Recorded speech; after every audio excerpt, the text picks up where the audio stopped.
totoong masaya daw, yun daw yung nakakapagpasaya ng marami. Kapag hindi ka masaya sa buhay mo, hindi mo magagawa yan. Pero kung talagang nakikita mo kung gaano kadami yung nanonood sa'yo, nag-aabang sa'yo, ibig sabihin nun talagang blessed ka. Nakakatuwa rin kasi, di ba, na kahit nakakapagod siya. Kala kasi nung iba madali lang. Oo, Magbibideo ka lang, nakaka-drain, di ba? Sobra. Nakaka-drain. Meron kasi ako nabasa sa comment section. Kasi nagbabasa-basa ako ng mga comments. Tang ina na itong mga to, magbibideo lang ng ganyan, tapos pera na. Sabi ko, tang ina mo. Hindi mo alam kung...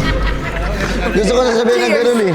Akala mo gano'n lang kadali. Kala kasi gano'n lang eh, na paano pera. Hindi naman gano'n kasi siyempre hanggang sa panaginip ko, nagko-content ako seryoso. Alam mo na naiisip ko na siya.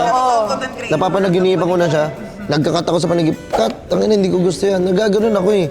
Kasi sobrang, dito ako nakafocus sa content creation. Kala nila madali lang. Hindi ganun kadali, nakakapagod, pero masaya. Pero hindi siya madali. Kasi naman na time na nakikita nila sa media, may pera. Like, hindi lahat ng ina-upload ng mga social media, may pera. Alimbawa ako, nag-upload ako sa Facebook. Wala naman yun eh. Hinahayaan ko na yung Facebook ko, yung YouTube, oo. Pero minsan, kagaya niyan, mas nag-e-effort ako sa content ko eh. Malaki pa yung gastos ko sa kinikita ko.